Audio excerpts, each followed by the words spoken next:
Et ça y est, ça enregistre. Enfin, du moins, ça tourne. Bonjour, bonjour. On va attendre un petit peu que vous arriviez. Je suis une minute en avance. Ah là là. Donc, bienvenue pour cette petite papote autour du sujet, savoir comment on a traversé un petit peu ce début d'année. Comment on l'a traversé émotionnellement, comment on a réussi à le traverser tant bien que mal. Bonjour, bonjour. Alors, je ne sais pas si je vais pouvoir voir les commentaires au fur et à mesure. Est-ce que d'abord, pour ceux qui sont déjà là, salut Isa, est-ce que le son est OK? Je vais attendre qu'il y en ait une qui me réponde. Une ou un d'ailleurs. Est-ce que vous m'entendez bien? Bonjour, bonjour.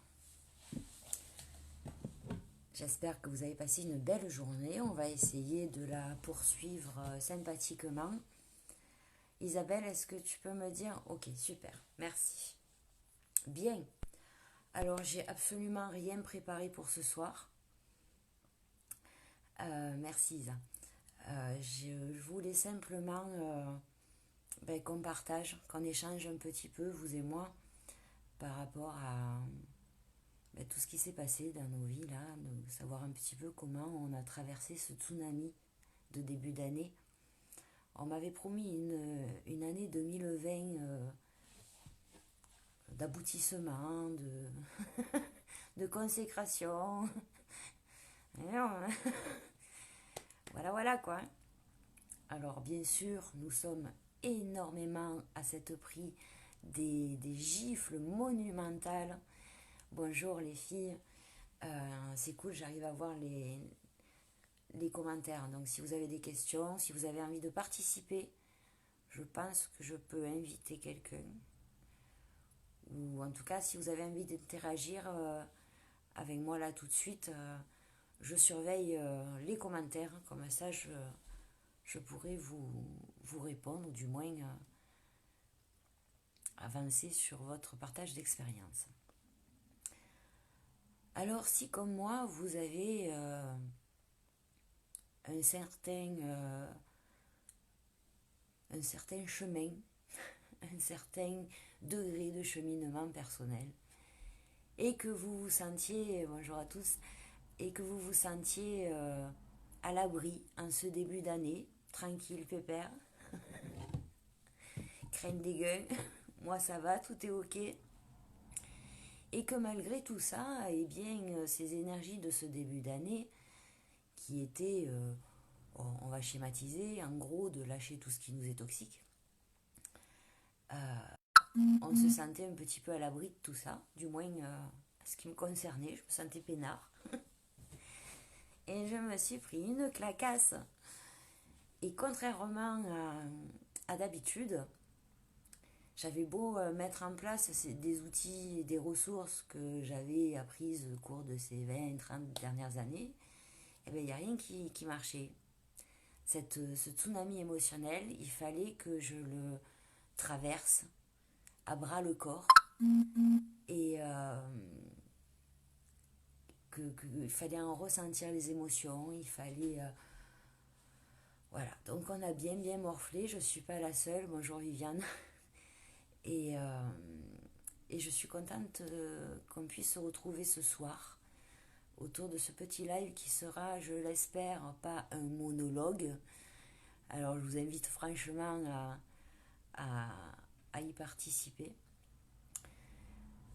Et voilà. Est-ce que vous avez d'abord, je sais pas, des questions, envie de dire quelque chose? Alors voilà, je vous lis. Je prends 3 secondes pour lire.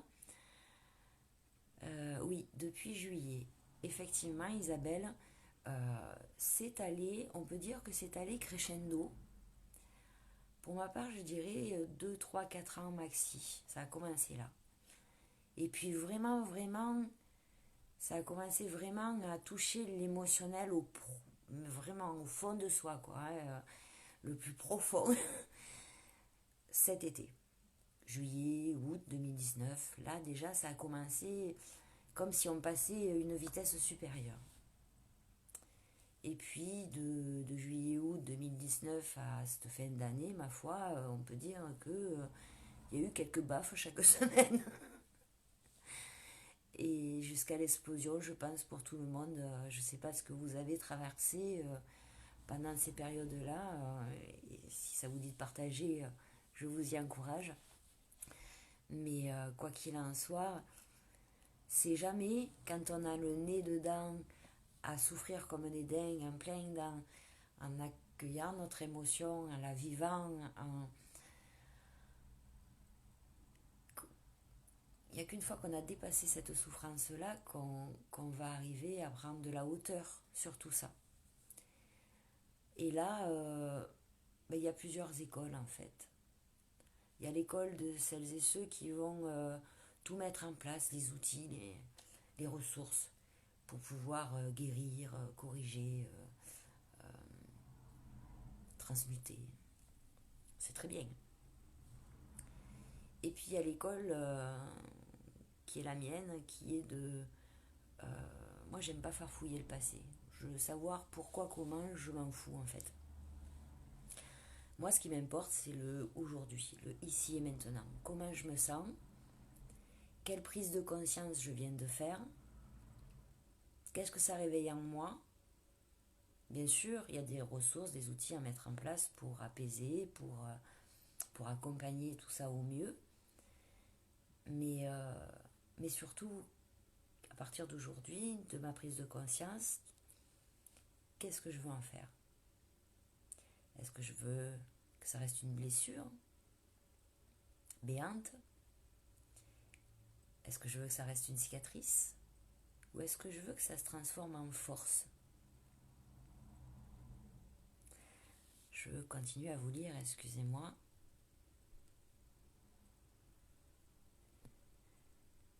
Un genre de nuit noire de l'âme, ouais, c'est... je discutais avec une amie tout à l'heure et je disais, c'est comme une petite mort en soi. Il y a quelque chose en nous qui est mort, mais qui n'était plus nécessaire en fait, qui était vraiment ce qui nous freinait et qui nous empêchait finalement d'être nous, d'être cette jolie fleur éclose avec toutes ses pétales et toutes ses couleurs différentes en fait. Alors, je continue à vous lire. Exact, oui, Chantal, effectivement, certains ont passé de gros tumultes au niveau physique aussi. Et, et effectivement, ce que je peux partager à ce sujet-là, c'est que depuis que j'écoute mon rythme, c'est-à-dire que je suis sortie du faut dormir X heures par nuit parce que c'est bon, il faut se coucher avant telle heure parce que c'est bon, il faut manger ça parce que c'est bon, il faut manger comme ça et tant de fois par jour parce que c'est comme ça qu'il faut faire. Il faut se brosser les dents comme ça, se torcher les fesses comme ça. Vous voyez le concept? Je sais pas vous, mais rien que d'énumérer ces quelques trucs, ça m'oppresse.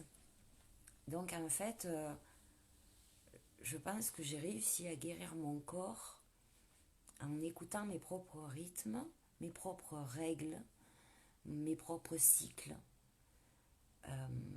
en consommant différemment aussi. J'avais un petit peu le cul entre deux chaises, entre vegan, la viande, pas de viande, quelle viande, comment la manger, pourquoi. J'ai toujours eu profond respect pour chaque ingrédient que je me servais pour nourrir les miens et pour me nourrir. Donc j'ai gardé ce concept-là.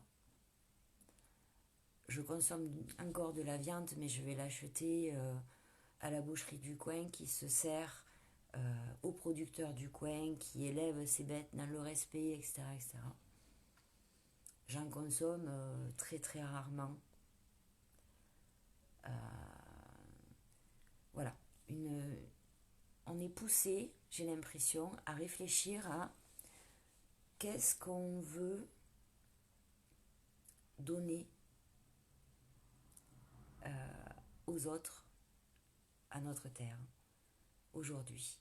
Est-ce qu'on veut donner des peurs? Est-ce qu'on veut donner euh, du je m'en foutisme? Est-ce qu'on veut donner de l'égoïsme? Est-ce qu'on veut donner de, ouais, des peurs? Ça entraîne, ça englobe beaucoup de choses.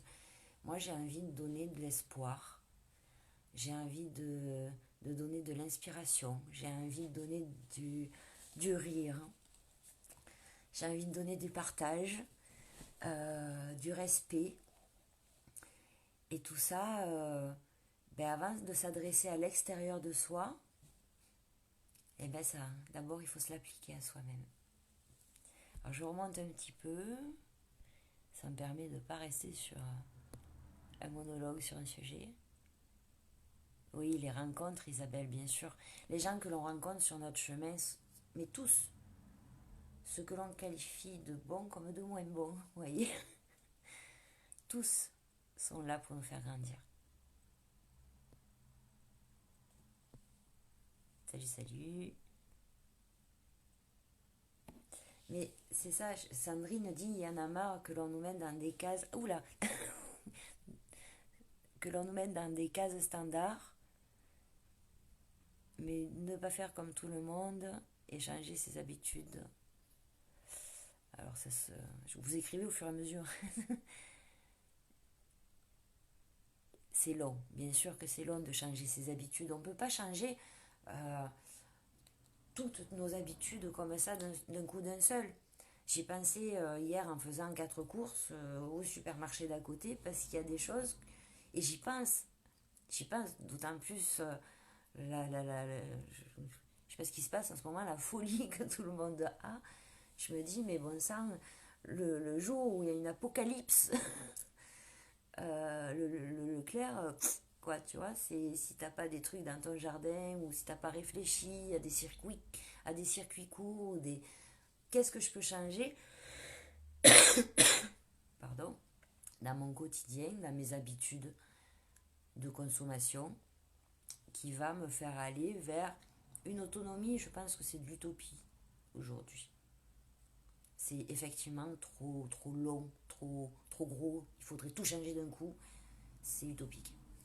Mais des petits bouts par petits bouts, des petits gestes par petits gestes, je pense que ouais, il y a moyen de faire bouger les choses. Il y a moyen que... Alors c'est pas évident, hein. Nous ça a commencé il y a quelques années par faire notre savon. C'est le kiff de mon mari, il fait les savons. Alors famille et amis sont sulfatés de savon. Mais petit à petit, vous voyez, par des petits gestes consommés différemment. Alors je remonte un petit peu.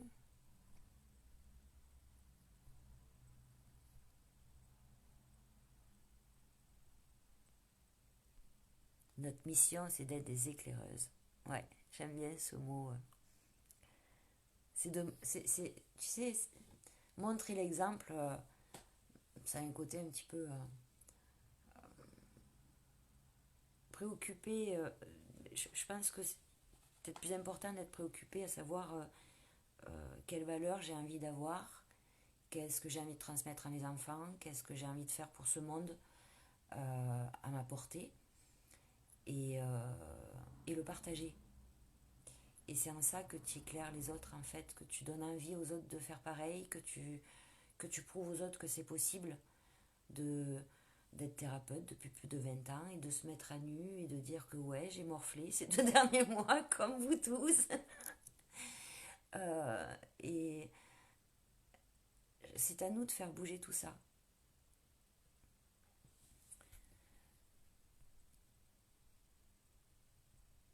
Alors, Evelyne, eh bien, peut-être que... Alors, Evelyne me dit, chaque fois que j'ai l'impression d'avoir progressé sur mon chemin personnel, ça ne dure pas et je retombe dans mes angoisses. Eh bien, tu vois, c'est un petit peu ce que j'expliquais tout à l'heure. Quand on... Et c'est très bien, il y a un moment où on a besoin d'accompagnement, de thérapie, d'outils, de travailler sur soi. Pour peut-être prendre conscience, mettre en évidence, mettre le pied à l'étrier. Et puis on te dit de faire ça pour guérir une souffrance, tu vas faire ça, tu vas mettre tel outil en place, tout ça, ça va fonctionner à un moment donné. Et tant que, je pense sincèrement, on va prendre n'importe quel, je dirais, accident de vie, n'importe quelle expérience de vie, aussi douloureuse puisse-t-elle être, tant qu'on essaye de la guérir, c'est qu'on n'a pas accepté. J'ai accepté d'avoir vécu certaines choses parce que par rapport à toutes ces choses vécues, aussi difficiles, horribles et dégueulasses soient-elles, j'ai su grandir, j'ai su en tirer du bon, j'ai su en tirer des valeurs, j'ai su en tirer une force, j'ai su en tirer une...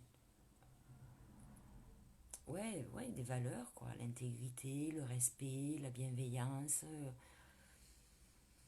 le partage, le besoin de rigoler, ça m'a appris l'autodérision, j'ai appris à désamorcer les bombes comme ça. Euh, Ça crée en nous, ça nous pousse à aller chercher en nous ces ressources que l'on a déjà. Et ça nous pousse à les exploiter.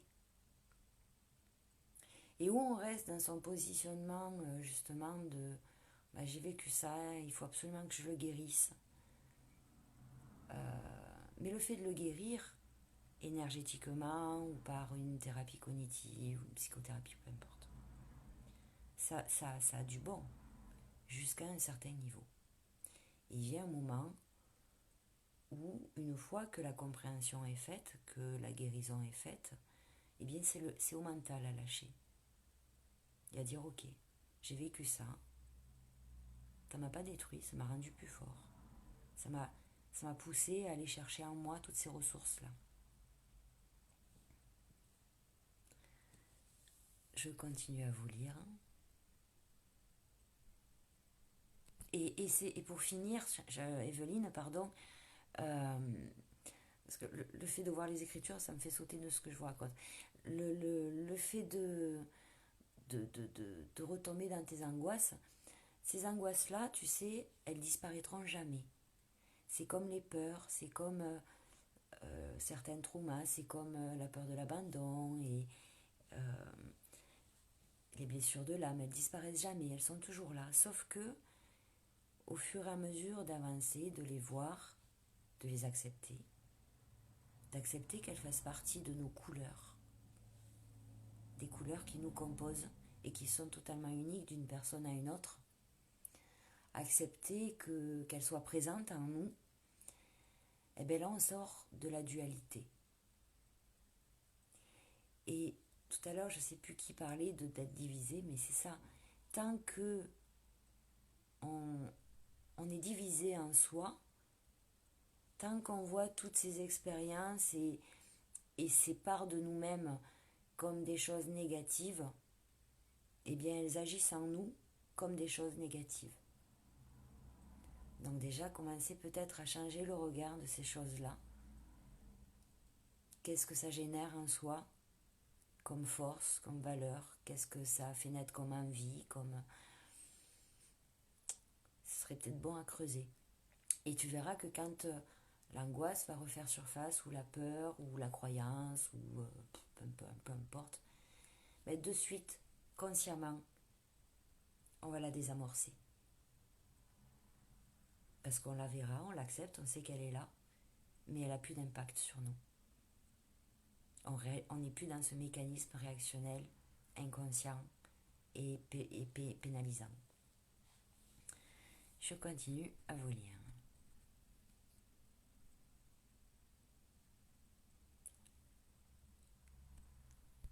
Excusez-moi pour ces petits morceaux de blanc, mais il y a des messages qui demandent un peu plus de temps.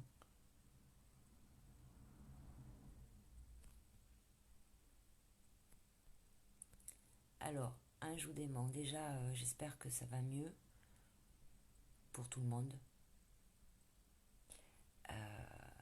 Et j'ai envie de te demander, est-ce que pendant ce laps de temps, et je sais, tout le monde va me dire, ouais mais c'est pas facile, est-ce que pendant ce laps de temps, pendant que tu as vécu tout ça, et encore aujourd'hui, est-ce que tu prends 10 minutes pour toi chaque jour, pour t'aérer un petit peu dehors, pour te mettre au vert.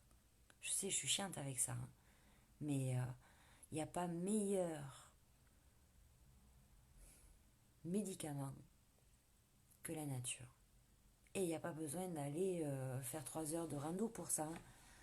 On sort un carré d'herbe, un arbre, on se pose, on se réaligne, on se ressource. 5 minutes, ça fait toute la différence, sincèrement. Déjà rien que ça. Bonsoir, bonsoir. Alors je continue à vous lire.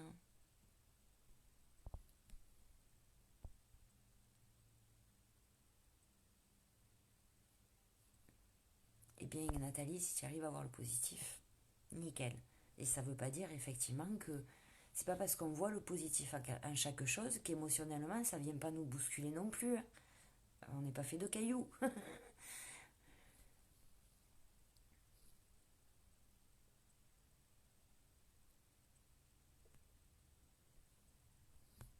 Alors Sandrine me dit, après quelques chemins différents sur mon parcours de guérison, je crois fermement à l'intuition. Mais ce qui est difficile, c'est de trouver ces outils. Eh bien, ce qui est difficile, je dirais, c'est de les essayer déjà. Tu ne peux pas, intuitivement parlant, des fois, tu peux avoir un... Moi, je sais par exemple qu'en ce moment, ça me dit kinésiologue, tu vois, dans la tête. Donc je me dis, il serait peut-être bon que tu te bouges un peu les fesses et que tu passes à l'acte. Comment tu sais que tel ou tel outil est bien pour toi? Ben, il faut en essayer. Puis en essayer plein. Voilà. Et des fois, tu tombes sur les bons directs. Cool. Et puis des fois, il te faut en essayer plusieurs. C'est comme les thérapies. Tu vas voir un thérapeute qui va avoir telle pratique par rapport à ta problématique, où ça matche ou ça matche pas. Ça ne veut pas dire que toutes les thérapies ne matcheront pas. Ou matcheront au contraire. Tu vois?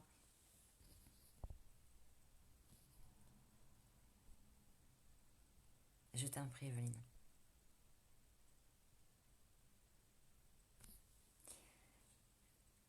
Ouais, ben, tu sais, alors Evelyne me dit que elle se rend bien compte qu'elle n'a pas complètement accepté ses blessures du passé. Eh bien, je t'invite à justement te poser. Moi, j'aime bien hein, le papier, stylo, me poser. On pose vraiment, concrètement, dans la matière. On pose les choses. Et fais-le sur une ou deux blessures. Puis tu verras ce que ça donne. Et si ça match, ben continue pour les autres. Tu poses une blessure qui, justement, que pour toi, tu n'as pas accepté. C'est valable pour tout le monde. Hein, et puis tu te poses la question de savoir qu'est-ce que cette blessure a fait naître en moi de positif. Quelle valeur ça a fait grandir en moi. Quelle force ça a fait grandir en moi. Quelle croyance positive ça m'a fait grandir en moi. Et tu peux aussi, à contrario, te dire, ben, cette blessure, qu'est-ce que ça a fait naître en moi comme croyance négative, comme blocage, comme peur. Tu vois et de cette façon-là, tu vas avoir une vision claire. J'ai même envie de te dire, tu peux le faire sous forme de mind mapping. Parce que tu vas le faire avec des couleurs, avec... alors tu mets un... Alors le mind mapping, c'est YouTube, hein, les enfants. Je vais pas vous expliquer ça maintenant. Mais simplement là, par rapport à une blessure du passé, une blessure de l'âme, peu importe, tu vas mettre au milieu de ta page l'intitulé de ta blessure. Par exemple, la peur de l'abandon ou la blessure de trahison, peu importe. Tu vas mettre d'un côté, en rouge peut-être, tout ce que tu prends conscience que ça a généré en toi, mais de négatif, du moins de pénalisant. Et en vert, de l'autre côté, tu fais plusieurs traits, un trait pour chaque point, tout ce que ça a généré en toi de positif. Quelle force ça a généré en moi, et tu les énumères. Quelle valeur ça a fait naître en moi, et tu les énumères, etc., etc. Et je pense que le fait de le poser comme ça, tu fais travailler en plus les deux parties de ton cerveau, donc c'est nickel. Tu es vraiment dans le ici et maintenant. Il n'y a pas de jugement. Tu vas prendre de la hauteur par rapport à tout ça. Et je peux t'assurer que rien que ça, rien qu'après avoir fait ce petit truc tout bête, et en plus, généralement on y prend plaisir, même si la souffrance est importante, ça, tu verras que la fois d'après que cette blessure va refaire surface de manière inconsciente en toi, tu vas la voir et tu vas la gérer différemment. Et tu verras que là, à 90%, je suis sûre que tu seras dans l'acceptation. Et si c'est pas à 100%, je t'invite à revenir sur ta petite carte mentale et à voir ce que tu aurais pu oublier comme blocage, comme peur lié à ça ou comme point positif. Pas de soucis Martine, tu pourras le voir en replay. Puis tu es là, c'est essentiel. Bonjour, bonjour les filles. Ah, Viviane me dit, à chaque fois que je pense être sortie d'une tristesse, une autre me tombe sur la tête. Est-ce que ça va finir? On est épuisé. Je compatis. Ça ne s'arrête jamais. Je suis désolée de vous casser le moral à tous. Mais ça ne s'arrête jamais. Mais la bonne nouvelle, c'est que rien ne vient à soi sans qu'on soit capable de le gérer. Mais ça ne s'arrête jamais. D'où l'importance au quotidien, et ça je vais le rabâcher tout le temps du live, au quotidien, chose que je fais pas forcément moi tous les jours, hein, non, hein, mais au quotidien s'accorder 10 minutes, un quart d'heure, ça peut être 5 minutes le matin, 10 minutes le soir, pour se recentrer, pour se réaligner avec soi-même, pour, tu vois, le matin par exemple, un exemple tout bête, ok, de journée type idéale, tu te lèves le matin,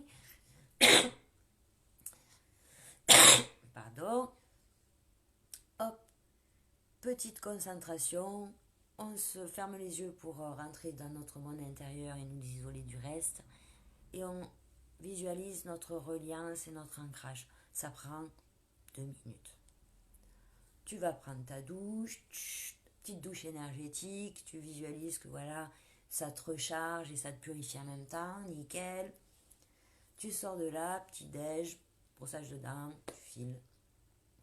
Il se passe un truc dans la journée que tu sens que ça te déstabilise ou que tu perds un petit peu le contrôle, eh bien là tu vas prendre 30 secondes ou simplement te répéter dans une phrase qui va te permettre d'apaiser et de recentrer, de réancrer. Par exemple, malgré ma peur ou mon angoisse du moment, j'affirme que tout va bien. Merci. Et ça, on se le répète autant de fois qu'on en ressent le besoin. Et puis, pourquoi pas, en fin de journée, après les tumultes de je rentre à la maison, je fais à bouffer pour tout le monde, on trouve un petit moment où on peut avoir 10 minutes à soi. Et on va prendre un bain, on écoute un petit audio, on lit quelques pages d'un livre, on se penche sur son cahier de cheminement personnel, on se fait une petite carte mind mapping sur un petit blocage ou un point qu'on a envie de faire avancer en soi.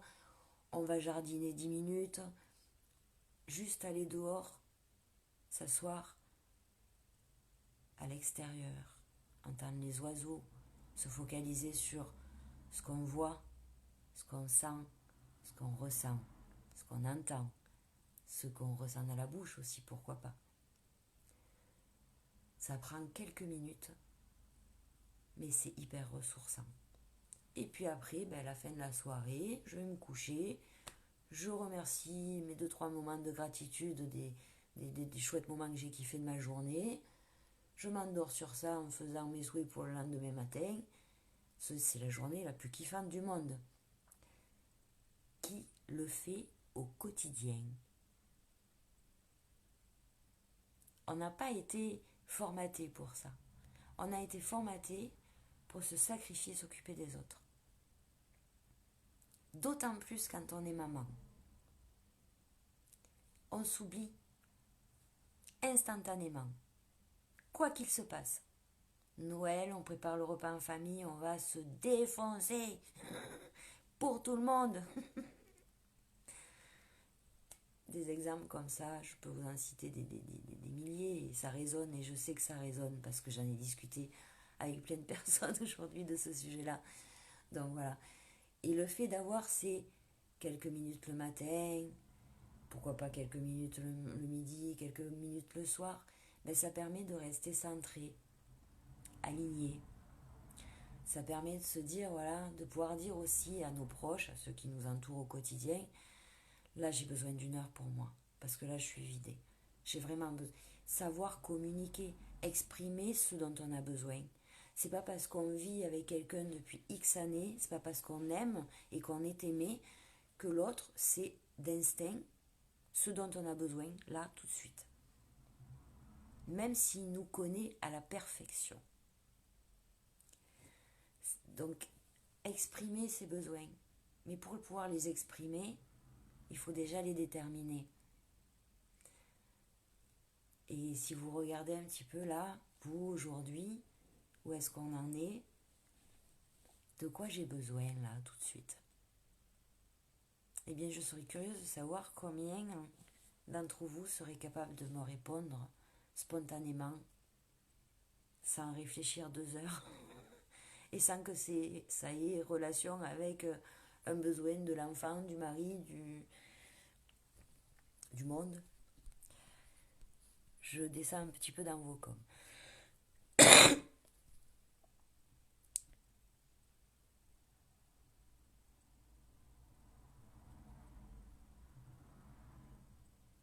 Voilà, tu vois, un joue des mots. Non, je me suis complètement oubliée. Et c'est c'est super important. Tu sais, alors je dis tu, mais je ne m'adresse pas forcément à une personne, mais quand tu es dans un avion, je ne sais pas si il y en a certainement d'entre vous. Il y a Malo. Donc Malo, je sais qu'elle est partie il n'y a pas longtemps en avion. L'hôtesse précise que quand les masques à oxygène tombent, le premier réflexe à avoir, c'est de se le poser sur soi en premier. Parce que c'est simple. Si tu cherches à sauver les autres avant toi, ben, il se peut que tu tombes dans les pommes ou que tu perdes connaissance, en tout cas, avant d'aider qui que ce soit. Charité bien ordonnée commence par soi-même. Si soi-même on n'est pas bien dans nos baskets, tous les autres tous ceux qui nous aiment et qui vivent autour de nous ne seront pas bien. Ils en auront peut-être pas conscience, mais ça va les impacter.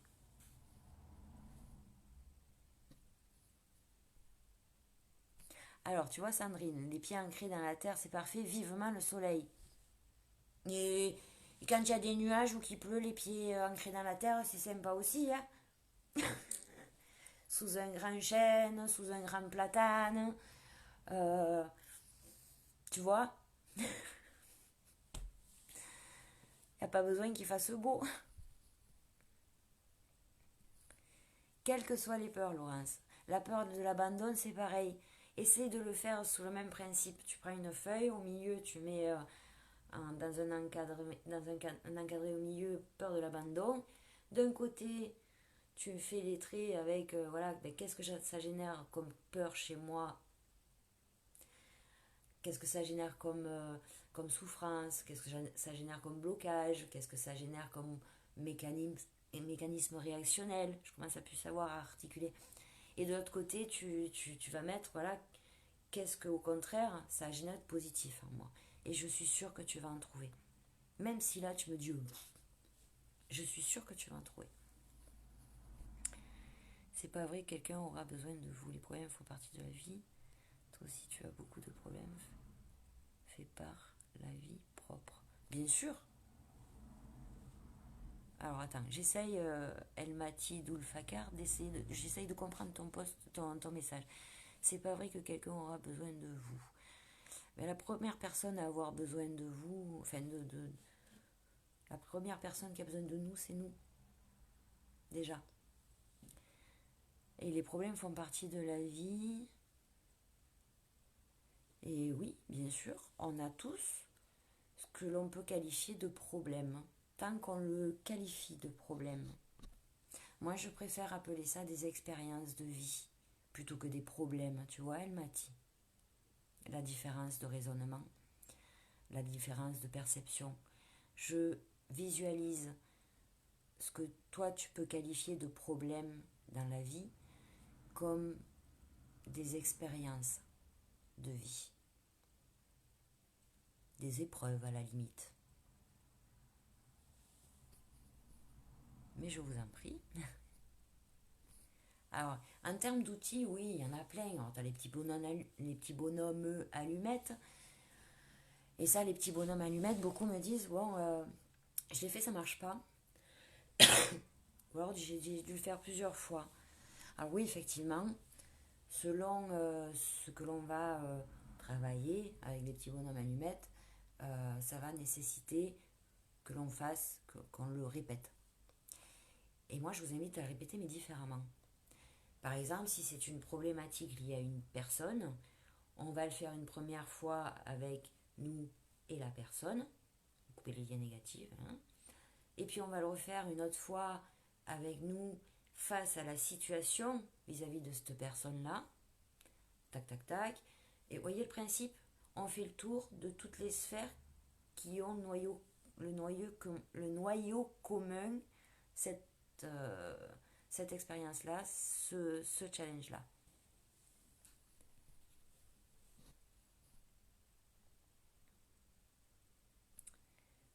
Merci.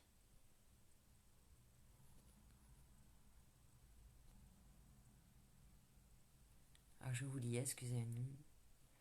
Hop, hop, hop.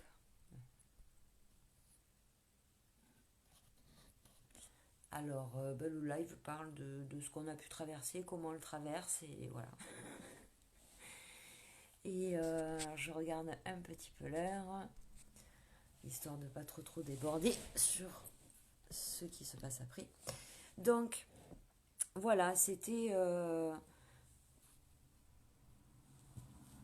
juste une envie de partager autour de ça et de vous dire que vous n'êtes pas seul à traverser des tumultes comme ça.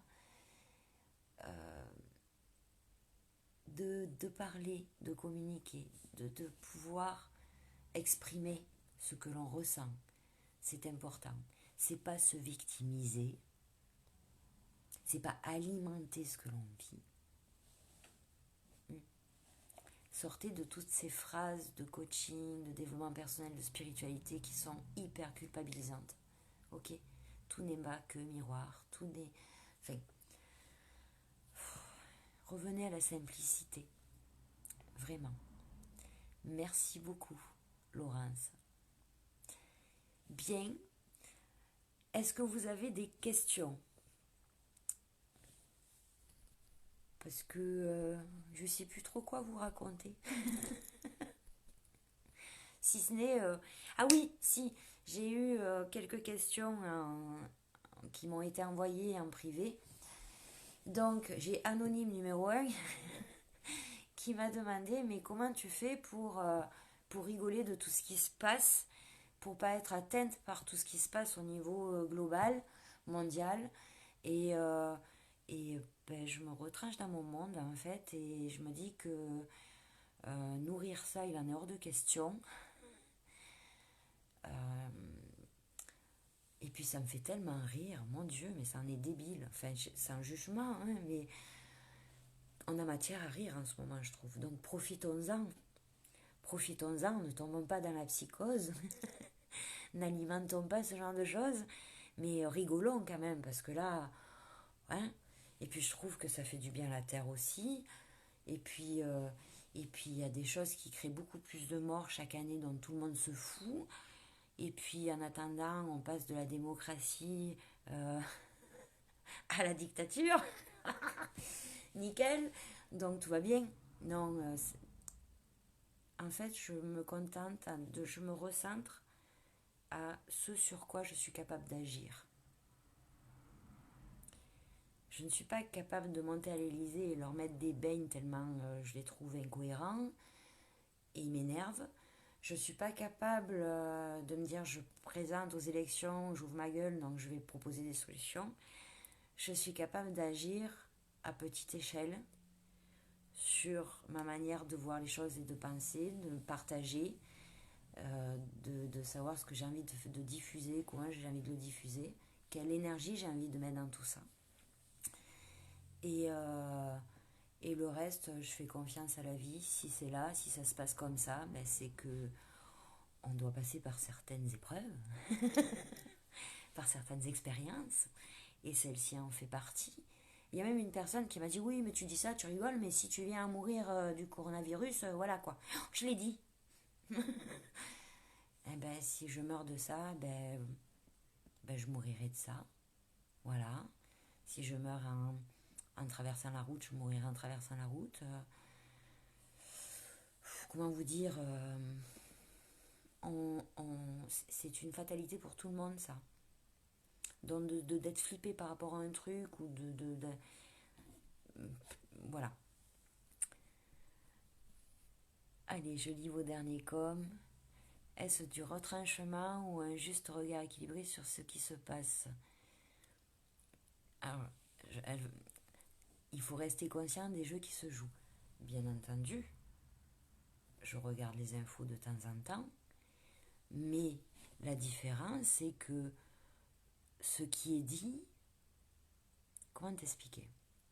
La manière dont c'est réceptionné, c'est la manière dont c'est réceptionné qui va avoir un impact. Si je le réceptionne en me faisant peur, en rentrant dans ces brassages de cerveau, si je rentre dans le moule, si j'y vais les deux pieds devant, comme certains le font, et ça fait peur, hein, franchement, je me dis, à notre époque, il y en a qui soient comme ça, qui soient capables de sortir avec des seaux transparents sur la tête. Pardon, c'est pas gentil. En même temps, j'ai jamais dit que j'étais gentille. Mais c'est pas, non, c'est pas se retrancher. Je pense que honnêtement, qu'est-ce que ça apporterait d'être hyper flippé et de partager ce truc et d'alimenter ça? Je je vois pas. Tu vois le bon sens d'alimenter, donc c'est pas, pour moi, c'est pas occulter le truc ou moi, au contraire, ça me pousse dans ma vie de tous les jours à trouver des solutions, justement, tu vois, pour l'alimentation, comment consommer, comment s'alimenter, comment. C'est. Ça, oui. Ça me pousse à ça, par contre, tu vois, à poser des panneaux solaires sur mon toit. Euh, je kifferais une éolienne comme il y a dans les champs au Texas, mais je peux pas ici. J'adorerais. Moi, je m'écouterais, je vivrais dans une cabane au fond des bois. Mais je peux pas, pour le moment. Donc, je pense que on est conscient des enjeux qui se jouent au niveau mondial, mais on est aussi conscient que l'on ne peut pas faire grand-chose au niveau individuel sur ce mondial, si ce n'est ne pas alimenter la paranoïa, tout ce finalement, en fait, ne pas venir aider les médias et les politiques dans leur boulot.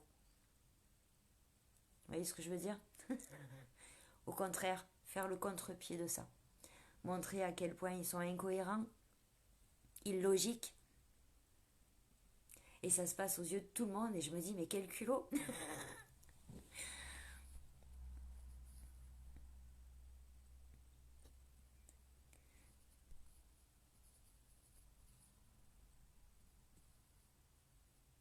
Je continue à vous lire, excusez-moi pour ce petit blanc. Oui, après, il y a des gens qui sont hyper flippés. Hein, alors, je me moque pas d'eux. Pardon, hein, je me moque pas d'eux. Je suis juste mais atterrée de voir qu'il y en ait qui aient peur à ce point-là, quoi. J'ai vu une vidéo d'une meuf en Belgique, dans le métro, qui s'en prenait à deux Asiatiques. Mais moi, j'aurais été dans ce rang de métro, je crois que j'aurais dégueulé dessus à la meuf, tellement qu'elle m'a écœurée, quoi. C'est mais elle fait pas pour moi elle fait pas partie du genre humain, mais quelque part voilà, c'est vraiment mon premier jet. Après je me dis peu cher cette femme, niveau conscience, il y a du taf, quoi, hein, elle a des peurs, ça la pousse à agir connement comme ça, quoi. La peur rend docile, la peur rend méchant aussi. La peur rend con et ça divise les populations. Et c'est ce qui cherchent. C'est ce qui cherchent. Voilà, on va pas faire une thèse, synthèse, antithèse de ce qui se passe au niveau mondial. Hein, c'était pas le but de ce petit live. Je vous remercie d'avoir partagé ce moment avec moi.